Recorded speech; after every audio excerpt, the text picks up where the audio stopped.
ॐ गजाननाय नमः।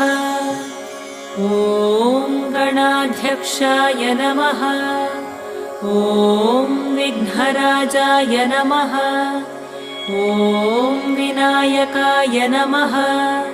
ॐ द्वैमातुराय नमः। ॐ सुमुखाय नमः। ॐ प्रमुखाय नमः। ॐ सन्मुखाय नमः। ॐ कृतिने नमः। ॐ ज्ञानदीपाय नमः।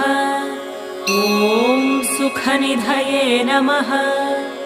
ॐ सुराध्यक्षाय नमः। ॐ सुरारिभिरे नमः।